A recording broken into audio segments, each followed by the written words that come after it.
سمك البتر فلاي. أنا عليا أدور وأجرب وأجيب لكم أسهل الوصفات بأنجح الطرق، بس لازم تساعدوني عشان نستمر مع بعض ونوصل للعالمية. ما تنسوش اللايك والشير. السمك ده حقيقي حرفيا تحفة جدا، هتنافسي بيه أشهر المطاعم. ويلا بينا. وعلشان نعمل السمك بالطريقة دي أهم حاجة فتحة السمك بالطريقة اللي انتوا شايفينها كده زي الفراش أو زي ما بفتح الكتاب بالظبط. هنعمل مع بعض واحدة بس، ما تنسوش تسيبولي تعليق حلو يشجعني. أول حاجة هاجي من عند الظهر كده، أنا منضفاه التنظيف العادي خالص، كلنا بنعرف ننضفها ازاي، محبتش أضيع وقتكم.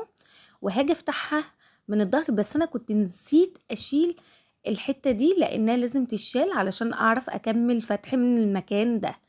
وطبعا لو انتي بتجيبي السمك متنضف جاهز فانت هتقوليلي انا عايزاه مفتوح زي السنجاري او زي البتر زي الفراشة يعني، فالراجل هيعملهولك بالطريقة اللي انت عايزاها اللي انت بتجيبي منه. واهم حاجة طبعا السمك يكون طازة، وهنجيبه من مكان مضمون، نتعود ان احنا نجيب حاجتنا من مكان مضمون. ويلا نكمل. هاجي من عند الراس، هاخد الحتة دي كده واكمل بالمقص لان الحتة دي كلها شوك فهتبقى صعبة في السكينة. خلاص شفتم اتفتحت بمنتهى السهولة. هفتح بقى بالسكينة كويس وهفردها، هتبقى في منتهى السهولة معايا. هشيل كل الحاجات اللي مش لطيفة فيها دي واغسلها كويس.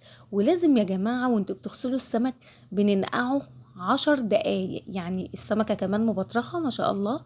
10 دقايق بنقع السمك فيه ليمون وملح، ما تحطوش خل لان الخل بيهري السمك.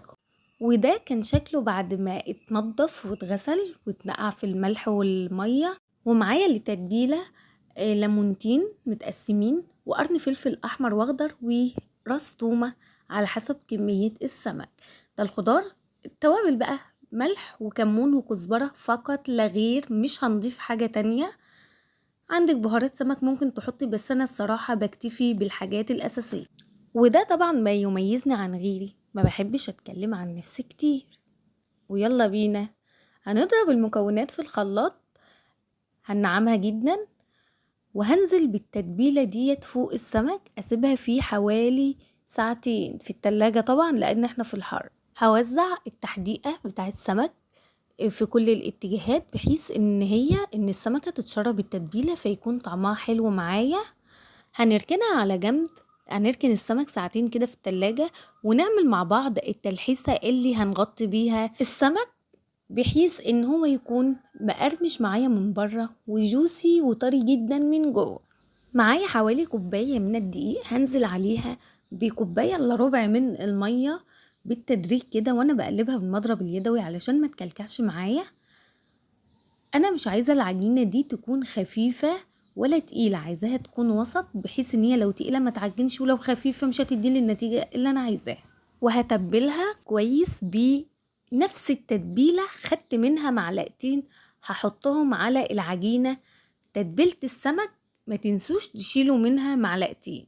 وطبعا هنغطي السمك بشوية من الدقيق، وده طبعا عشان تشيل معايا التلحيسة اللي انا عملتها، لان لو ما حطيتش الكفر ده العجينة اللي انا عملتها هتتزحلق من على السمكة فمش هتديلي برضو النتيجة اللي انا عايزاه. هعمل كمية السمك كده وما تنسوش تصلوا على النبي في الكومنتات. يلا خلينا ناخد ثواب كده مع بعض.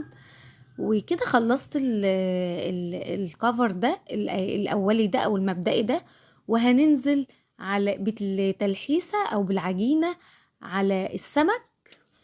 ممكن تسيبيها نص ساعة في التلاجة هتكون النتيجة افضل، بس انا قليت على طول السمك في زيت سخن وغزير.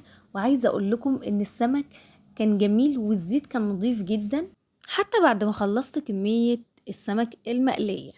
جربوا الوصفة دي هتدعولي وهتعتمدوها بإذن الله.